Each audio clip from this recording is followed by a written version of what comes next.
자, 오늘은 계시록 21장 1절부터 2절 말씀을 통해서 에스겔 성전과 새 예루살렘 성 이라는 제목으로 우리 같이 은혜를 나누도록 하겠습니다. 자, 오늘은 에스겔 성전 마지막 시간입니다. 오늘은 이 에스겔 성전과 새 예루살렘 성을 이제 비교해보는 한번 시간을 가져보려고 합니다. 자, 첫 번째, 요한이 새 예루살렘 성을 본 장소입니다.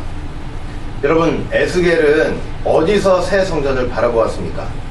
우리가 서론에서도 배웠지만은 에스겔 40장 1절부터 2절 볼 때 여호와의 권능이 내게 임하여 나를 데리고 이스라엘 땅으로 가시되 하나님의 이상 중에 나를 데리고 그 땅에 이르러 나를 극히 높은 산 위에 내려놓으시는데 라고 말씀하셨죠. 그래서 바로 극히 높은 산 위에서 본 것이죠. 자, 그런데 이 사도 요한도 새 예루살렘 성을 이제 어디서 보았느냐면 계시록 21장 10절 말씀 볼 때 성령으로 나를 데리고 크고 높은 산으로 올라가 하나님께로부터 하늘에서 내려오는 거룩한 성 예루살렘을 보이니 라고 말씀을 하고 있어요. 그러니까 성령이 요한을 크고 높은 산으로 데리고 올라가서 바로 거기에서 새 예루살렘 성이 하늘에서 내려온 것을 본 것입니다. 자, 그래서 이 에스겔이 본 새 성전도 그렇고 또 요한이 본 새 예루살렘 성전도 그렇고 새 예루살렘 성도 마찬가지고 다 어디서 본 것이냐면 높은 산 위에서 보았다고 말씀을 하고 있는 거예요. 자, 그러면 이렇게 새 성전과 예루살렘 성을 새 예루살렘 성을 높은 산 위에서 보았다는 것은 무슨 뜻이냐면, 자, 무엇보다도 성령 안에서 그리고 성령의 인도로만 볼 수 있는 것이라는 것을 우리에게 이제 말씀을 하고 있는 거예요. 여러분, 에스겔도 여호와의 권능이 그를 이스라엘 땅으로, 그것도 극히 높은 산으로 인도했다고 말씀을 하고 있죠. 그 여호와의 권능은 바로 여호와의 손, 하나님의 성령을 가리키는 것이죠. 그리고 요한 역시 성령께서 요한을 크고 높은 산으로 인도했다고 이제 말씀을 하고 있어요. 그러니까 결국은 뭐냐면 이 성령의 인도가 아니면, 성령이 붙잡아 주시는 역사가 아니면 이제 새 성전도 그렇고 새 예루살렘 성도 그렇고 절대로 볼 수 없다는 것을 말씀을 하고 있는 거예요. 그러니까 뭐 사람의 어떤 의지나 계획을 가지고 또 사람의 지혜를 가지고 깊이 탐구하고 연구한다고 해서 이걸 볼 수 있거나 찾아갈 수 있는 성전이 아니라는 것을 우리는 분명히 알아야 할 것입니다. 자, 그리고 이렇게 높은 산 위에서 새 성전과 새 예루살렘 성을 보았다는 것은 또 어떤 의미가 있냐면요, 높은 산이라고 했잖아요. 이것은 그리스도 도의 초벌을 버려야만 된다는 것을 말씀을 하고 있어요. 도의 초벌을 버려야만 볼 수 있는 성전이에요. 그래서 히브리서 6장 1절 말씀 보면 우리가 그리스도 도의 초벌을 버리고 이렇게 말씀을 하고 있죠. 그래서 그리스도 도의 초벌하고 하는 것은 이 히브리서 6장 문맥 전후를 살펴볼 때 이제 어떤 상태를 가리키냐면, 그리스도인이면서도 복음 안에서 성령 안에서 성장하지 못하고 율법주의적인 태도를 가진 신앙 태도와 자세를 이제 가리키는 거예요. 그러니까 뭐 각종 파벌도 있고 오해식하는 신앙, 겉과 속이 다른 신앙, 그리고 탐욕이 가득한 신앙, 이런 신앙생활을 가리키는 것이죠. 여러분, 이런 것들을 버리고 성숙한 믿음 그리고 장성한 신앙 태도를 가져야만, 그래야만 온전하게 볼 수 있는 것이 바로 새 성전이고 새 예루살렘 성이라는 것을 지금 말씀을 하고 있는 것입니다. 자, 그 다음에 두 번째, 새 예루살렘 성은요, 새 하늘과 새 땅에 세워졌습니다. 여러분, 에스겔은 본래 육신적으로는 어디에 있었죠? 바벨론 땅에 있었죠. 포로로 끌려가서. 자, 그런데 하나님의 권능이 그 에스겔을 이스라엘 땅, 그것도 극히 높은 산으로 인도했다고 분명히 말씀을 했습니다. 그리고 바로 거기에서 새 성전, 즉 에스겔 성전의 환상을 보게 된 거예요. 자, 그런데 하나님의 권능이 이 에스겔을 이스라엘 땅으로 데려갔다고 하셨는데, 그 이스라엘 땅은요 완전히 회복된 이스라엘 땅이었어요. 그러니까 하나님께 반역하고 우상 숭배 때문에 죄로 얼룩진 그런 옛 땅이 아니고 앞으로 새롭게 회복될 이스라엘 땅으로 하나님께서 데려가신 것입니다. 그래서 에스겔 47장이나 48장을 보시면요, 새로운 땅의 경계, 그리고 새로운 지파별 땅의 분배가 정확하게 기록되어 있는 것을 우리가 알 수가 있어요. 이것은 이스라엘이 완전히 회복될 것을 이제 보여주고 있는 것입니다. 그리고 여러분, 그 회복된 그 이스라엘 땅에 바로 새 성전이 이제 세워져 있었던 거예요. 그리고 좀 더 제가 구체적으로 말씀을 드리면요, 새 성전은요, 그 유다 지파 바로 밑에 이제 위치해 있었어요. 에스겔 48장 8절 말씀을 보시면, 유다 지계 다음으로 동편에서 서편까지는 너희가 예물로 드릴 땅이라 성소는 그 중앙에 있을지니, 이렇게 말씀을 하고 있는 거죠. 그래서 새롭게 회복될 이스라엘 땅에 보면 유다 지파가 있는데, 그 유다 지파 밑에 뭐가 있다는 거예요? 하나님께 예물로 드릴 땅이 있다고 그랬죠? 그리고 그 예물로 드릴 땅 가운데 성소가 있다고 말씀을 하고 있는 거예요. 그래서 에스겔이 본 새 성전은 이제 회복된 이스라엘 땅에 있다는 것을 이제 우리가 알면 되는 것이죠. 자, 그런데 이 새 예루살렘 성도, 자, 어디에 세워진 것이냐면 새 하늘과 이제 새 땅에 세워진 새 예루살렘 성이에요. 계시록 21장 1절, 오늘 본문 말씀이죠. 자, 내가 새 하늘과 새 땅을 보니 처음 하늘과 처음 땅이 없어졌고 바다도 다시 있지 않더라. 바로 요 세 개에 세워진 것이 바로 새 예루살렘 성이에요. 자, 여기 지금 뭐라고 되어 있냐면 처음 하늘과 처음 땅이 없어졌다고 말씀을 하고 있잖아요. 그래서 처음 하늘과 처음 땅은 이제 무엇을 가리키냐면 하나님께서 창세기 1장에 하나님이 창조하신 하늘과 땅을 가리키는 거예요. 자, 그런데 이것이 없어졌다고 할 때 그러면 그 하나님의 창조가 불완전했던 거냐? 그것을 말씀하는 것이 아니죠. 하나님의 창조는 완전했지만 인간의 타락으로 땅이 저주받게 되었잖아요. 그래서 그 저주받은 옛 하늘과 옛 땅이 없어지고 새 하늘과 새 땅이 도래했다는 것을 말씀을 하는 거예요. 계시록 21장 5절 말씀 보시면, 보좌에 앉으시니가 가라사대 보라 내가 만물을 새롭게 하노라, 이렇게 말씀을 하셨잖아요. 이렇게 새롭게 된 새 하늘과 새 땅에 바로 새 예루살렘 성이 이제 있는 것입니다. 자, 그래서 우리가 새 예루살렘 성에 가기 위해서는요, 어디에 머물러 있으면 안 되겠어요? 옛 하늘과 옛 땅에 머물러 있으면 안 된다는 것입니다. 제가 누차 말씀을 드리지만요, 옛사람, 옛생각, 옛 행위, 그리고 옛 습관들, 그런 것들을 가지고는 새 예루살렘 성에 갈 수가 없는 거예요. 여러분, 계시록 12장 9절 말씀을 보시면요, 아담을 미혹했던 뱀을 뭐라고 소개하고 있냐면 옛뱀이라고 소개를 하고 있어요. 여러분, 옛 하늘, 옛 땅, 그리고 옛사람, 옛생각, 옛습관, 사실은 이러한 것들이 결국은 하나님의 백성들을 미혹하고 하나님을 대적하게 돼 있는 거예요. 자, 그리고 여러분, 새하늘과 새 땅을 보니까 바다도 없어졌다고 말씀을 하고 있죠. 자, 바다가 없어졌다는 게 왜 중요한 것이냐면, 여러분, 바다는 어떤 곳이냐면 짐승이 올라오는 곳이죠. 계시록 13장 1절 말씀 볼 때 내가 보니 바다에서 한 짐승이 올라오는데 라고 말씀을 하고 있어요. 근데 이 짐승이 어떤 존재냐면 붉은 용의 하수인이죠. 그래서 하나님을 대적하고 하나님의 백성들을 핍박하고 회방하는 그런 역사를 하는 거예요. 자, 그런데 그 바다가 없어졌다고 말씀하는 것은요, 결국은 짐승이 나올 출구 자체가 없어졌다는 것을 말씀을 하는 거예요. 그러니까 죄의 기원 자체가 없고 죄가 일할 수 있는 터전 자체가 없다는 것을 말씀을 하는 거예요. 바로 그러한 곳에 뭐가 세워진 거예요? 새 예루살렘 성이 세워진 것입니다. 여러분, 내 심령이 이렇게 바다에서 짐승이 나오는 바다가 되면 안 되는 거예요. 여러분, 짐승은 일단 나오면 무슨 짓을 하는 것이냐면 좋은 거 귀한 거 다 짓밟아 버리고 하나님의 말씀을 전하는 하나님의 종들을 물어버리는 거예요. 마태복음 7장 6절에 분명하게 기록이 되어 있죠. 여러분, 그런 상태가 되면 안 된다니까요. 내 심령 속에 그런 게 올라오면 안 된다니까요. 그러면 새 예루살렘 성을 볼 수도 없을 뿐만 아니라 갈 수도 없는 것입니다. 여러분, 성령 안에서 예수 그리스도의 복음, 하나님의 그 말씀을 믿음으로 우리의 심령을 어떻게 만들어야 되냐면 자꾸자꾸 마른 땅으로 만들어야 돼요. 육지로 만들어야 하는 것입니다. 하나님의 뜻이 우리의 심령의 그 마른 땅을 통해서 전진하실 수 있도록 그렇게 만들어야 되는 거예요.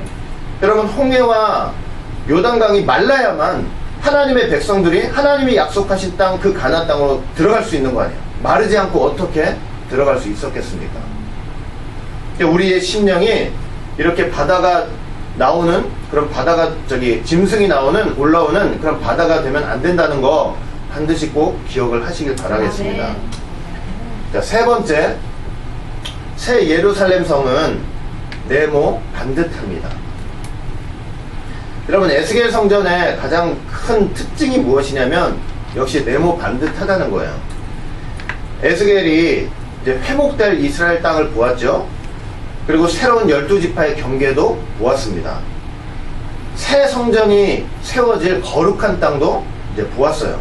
그런데 새 성전이 세워질 그 거룩한 땅의 특징이 뭐냐면요, 에스겔 48장 20절 말씀 볼 때 예물로 드리는 땅의 도합은 장도 2만 5척이요 광도 2만 5척이라.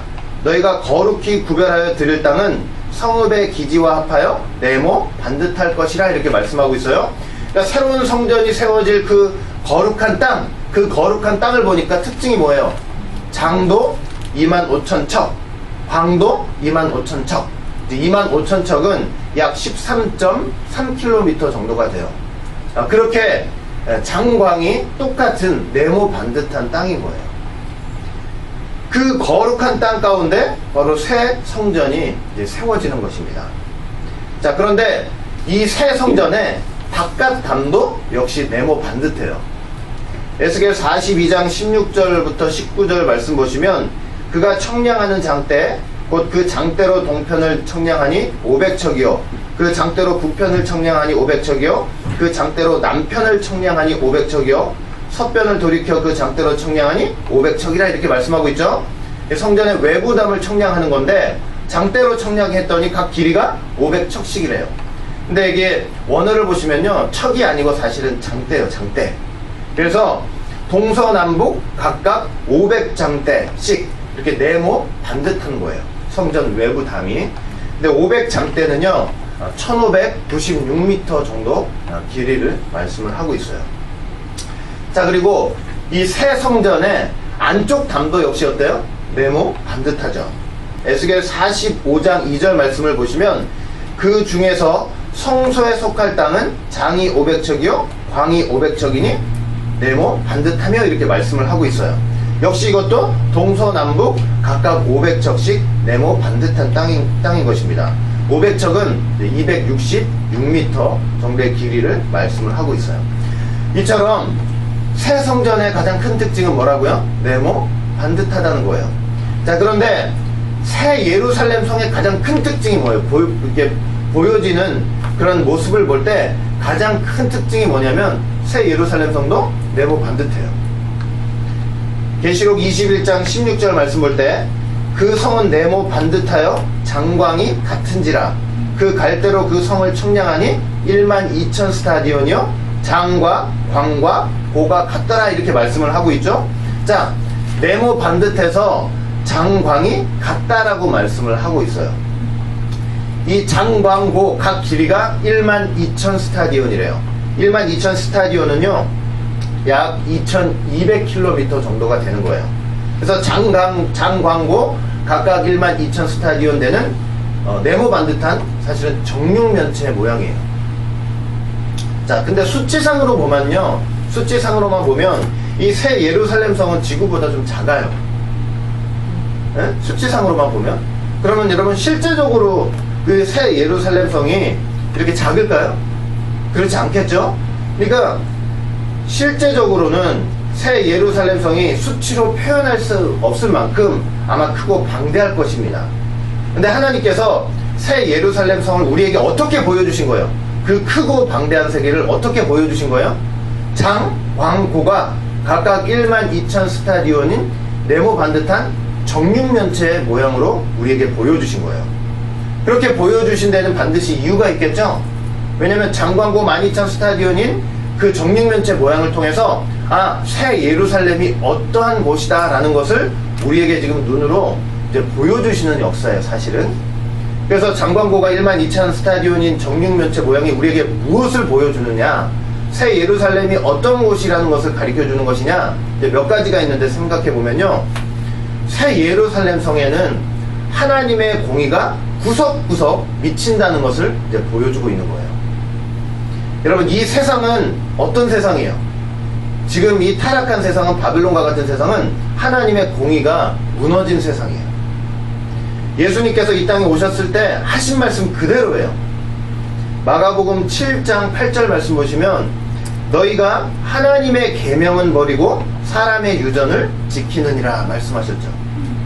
마가복음 7장 13절 말씀 봐도 너희의 전한 유전으로 하나님의 말씀을 폐하며 또 이 같은 일을 많이 행하느니라 라고 말씀을 하셨어요. 그러니까 지금이 어떤 시대예요?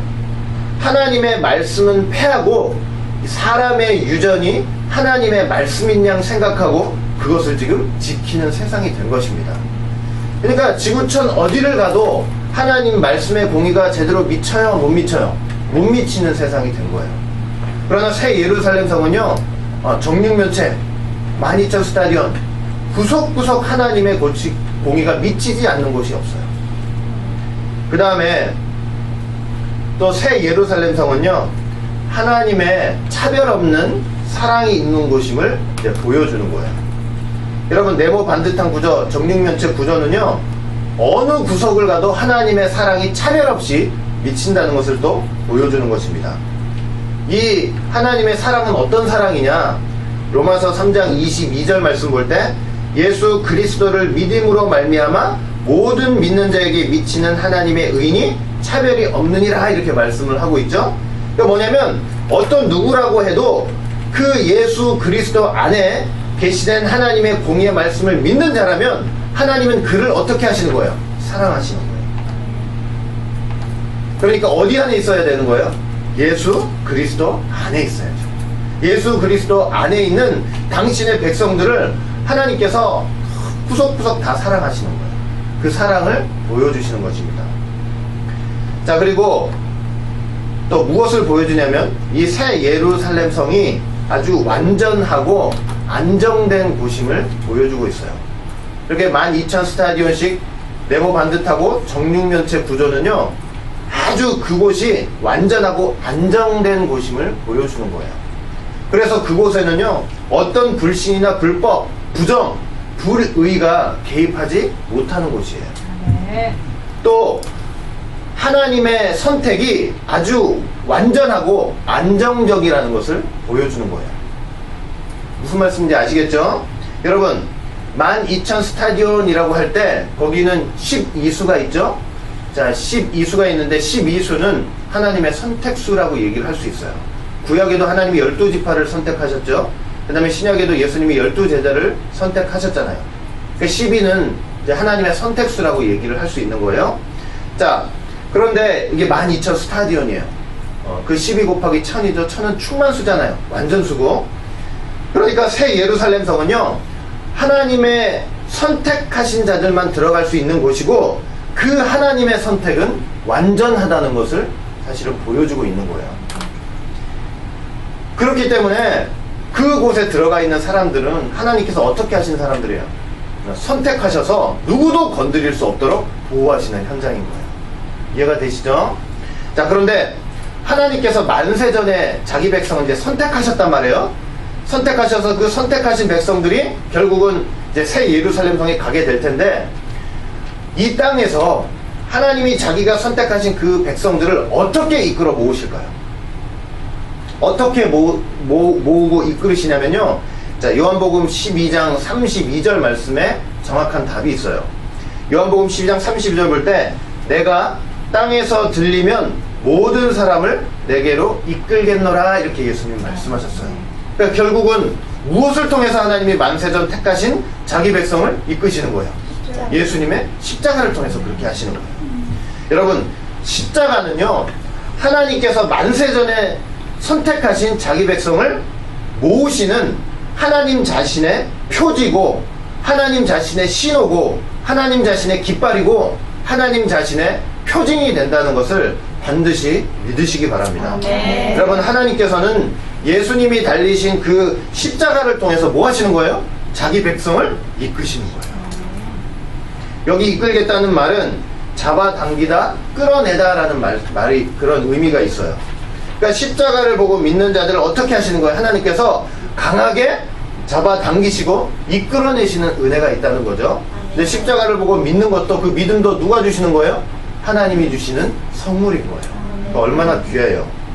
이렇게 이끄신 바로 그들이 천국 백성이 되는 것이고, 새 예루살렘 성의 주역들이 되는 것이고, 하나님의 그 선택은 완전하신 거예요. 아시겠죠? 자, 네 번째, 새 예루살렘 성에는 성곽이 있습니다.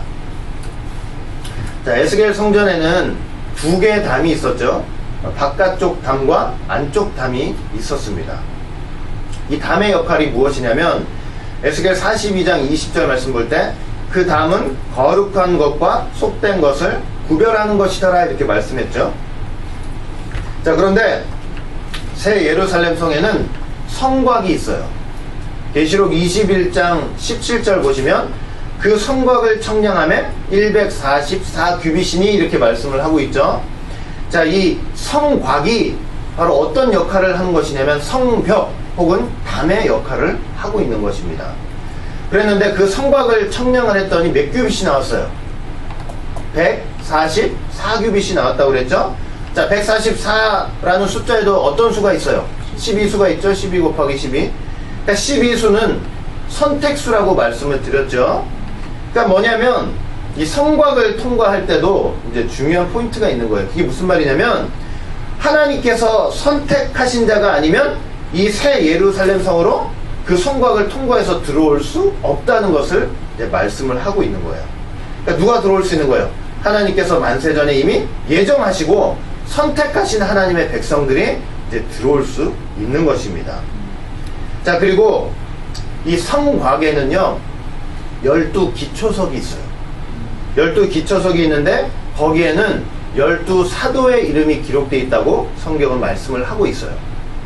계시록 21장 14절 볼 때 그 성의 성곽은 12기초석이 있고 그 위에 어린 양의 12사도의 12 이름이 있더라 이렇게 말씀을 하고 있어요.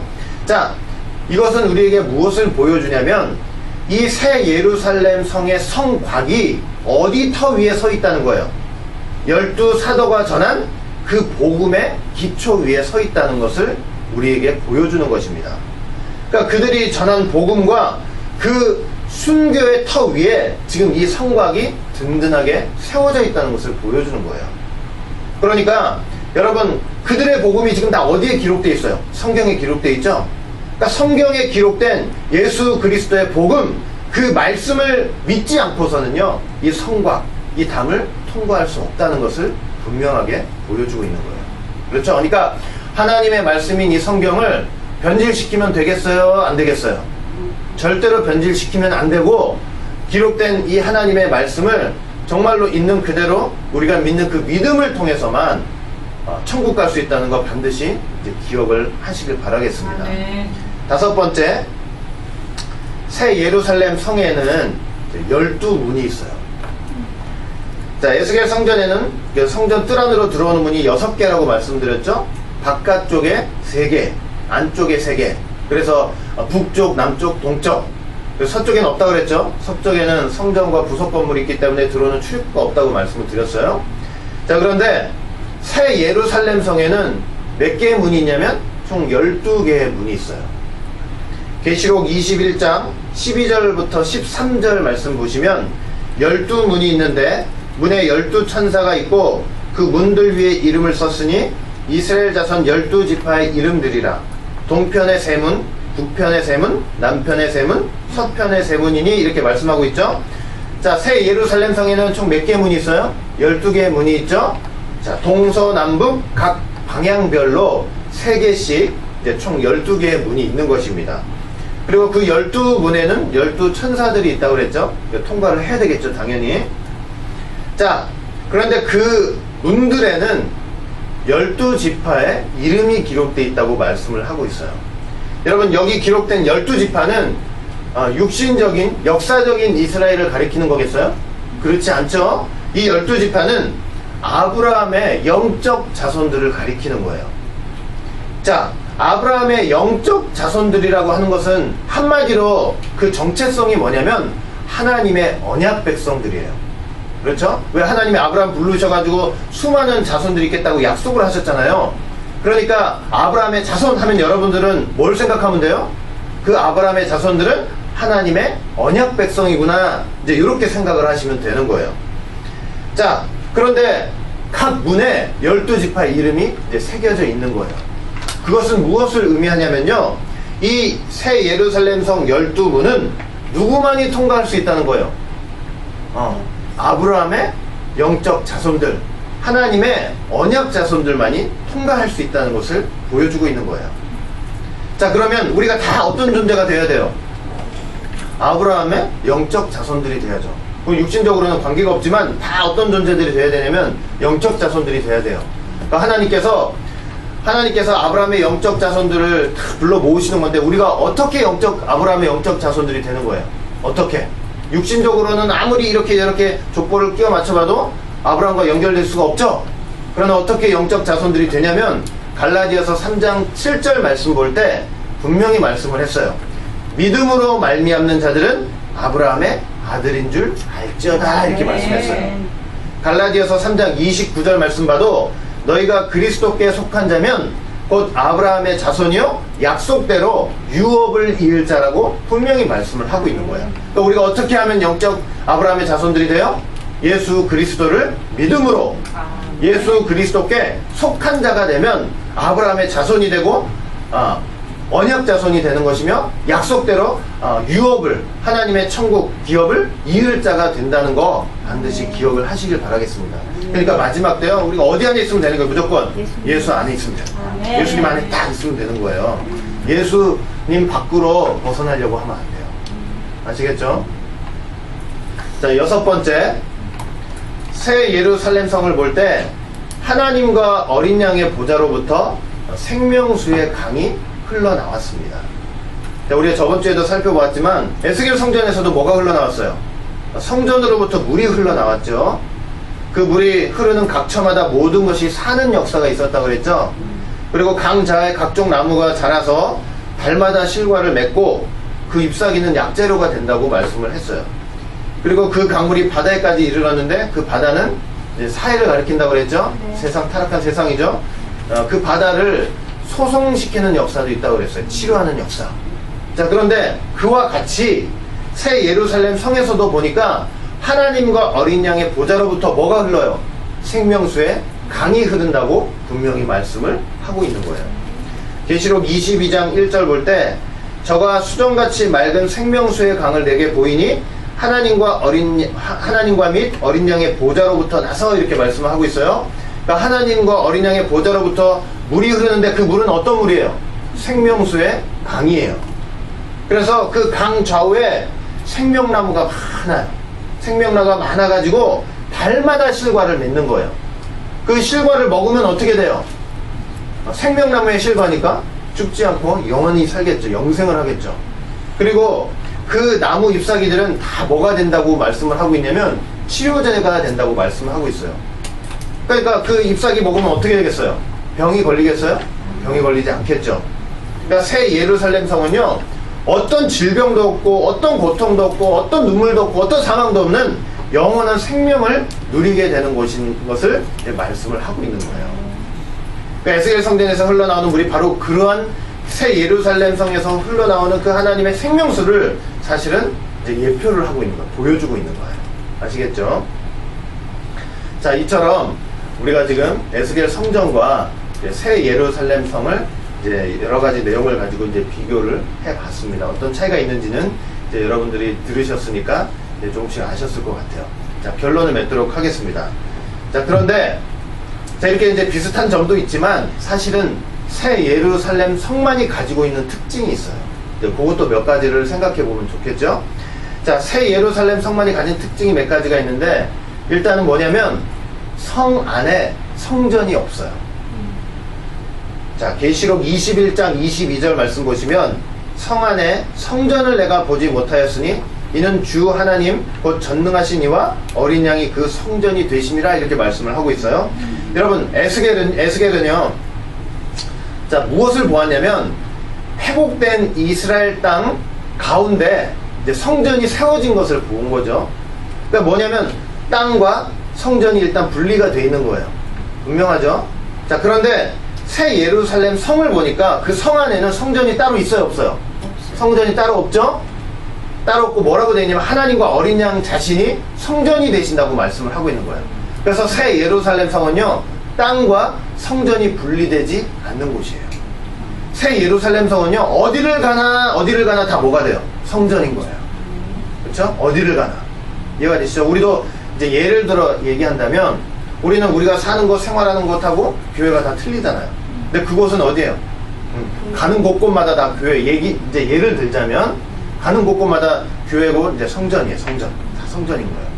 물론 이제 교회와 성전은 신학적인 의미가 다르긴 하지만 어쨌든 가는 곳곳마다 이제 성전이 되는 곳입니다. 자, 그 다음에 새 예루살렘. 자, 새 예루살렘 성은 해와 달의 비침이 쓸 데가 없어요. 계시록 21장 23절 볼 때 그 성은 해나 달의 비침이 쓸데없으니 이는 하나님의 영광이 비치고 어린 양이 그 등이 되심이라 이렇게 말씀하고 있죠. 우리는 지금 자, 이렇게 생활하면서 뭐가 없으면 안 돼요?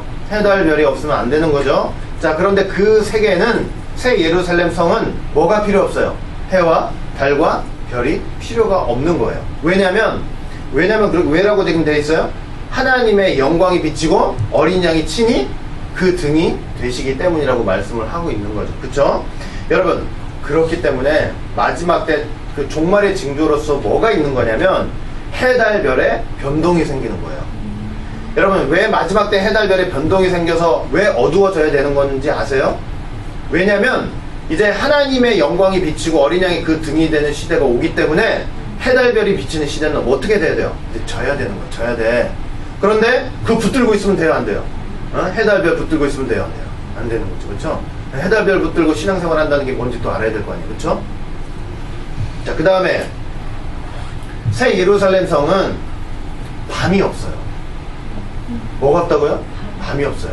계시록 21장 25절 볼 때 성문들을 낮에 도무지 닫지 아니하리니 거기는 밤이 없습니다. 여러분, 밤이 없기 때문에 문이 항상 열려져 있어요. 밤이 없다는 게 왜 중요하냐면 여러분, 구속사 속에서 보면요, 어떤 일이 일어나냐면 밤에 어떤 일이 일어나냐면 밤에 원수들이 와서 이제 가라지를 뿌리는 거예요. 그렇죠? 그 다음에 밤에 배신이 일어났어요. 가룟 유다가 예수님 배신하기 위해서 딱 나갔더니 밤이었잖아요. 그 밤에 예수님을 배신한 거 아니에요. 그렇죠? 그런데 새 예루살렘 성에는 뭐가 없어요? 이런 밤이 없어요. 그러니까 원수가 가라지 뿌릴 수도 없고 배신의 역사, 배반의 역사가 더 이상 있지 못하는 것입니다. 새 예루살렘 성은요, 그런 일이 일어나지 않는 곳이에요. 그러니까 얼마나 좋은 곳이에요. 그렇죠? 우리 오직 예수의 모든 성도는 이렇게 에스겔 성전을 통해서 이 새 예루살렘 성, 이것을 이제 믿음으로 바라보면서 끝까지 믿음을 지키고 승리하시는 성도가 되시기를 주의 이름으로 축원하겠습니다. 아멘.